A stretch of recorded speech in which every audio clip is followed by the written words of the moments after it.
অনেক দিন ধরেই জানো তো ভাবছিলাম কোনো একটা ক্যাফে বা রেস্টুরেন্টে যাব, কিন্তু যাওয়াই আর হচ্ছিল না। তাই সেদিনকে ভাবলাম আমি, আমার বোন, সৌভিক আর ওর একটা বন্ধু, আমরা চারজনে মিলে চলে গেছিলাম একটা ক্যাফেতে।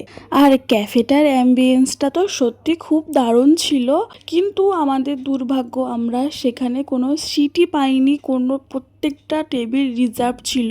তাই শেষ পর্যন্ত আমাদের আশেপাশে ছিল দেশি লেন, তাই আমরা চলে গেছিলাম দেশি লেনে। আর দেশিলেন মানেই তো হচ্ছে ফুল অন পার্টি মুড, পুরো ভাইবই থাকে, পার্টির ভাইব। তো আমি আর সৌভিক একটু নাচছিলাম, দেন তারপর আমরা অর্ডার করেছিলাম ফিশ ফ্রাই অ্যান্ড কাবাব। আমার তো ফিশ ফ্রাইটা খুব ভালো লেগেছে আর সৌভিক আমাকে খাইয়েও দিচ্ছিল। তারপর ওখান থেকে আমরা বেরিয়ে গেছিলাম, কারণ এমনিও অনেক রাত হয়ে যাচ্ছিল আর আমরা ওখানে ডিনার করিনি। তো আমরা চলে গেছিলাম সোজা হাই রোডে, ওখানে কোনো ধাবা থেকে ডিনার করব। আমরা ধাবাতে বসে খাবার খাইনি, আমরা প্যাক করিয়ে নিয়ে গাড়িতে খেয়েছিলাম। চল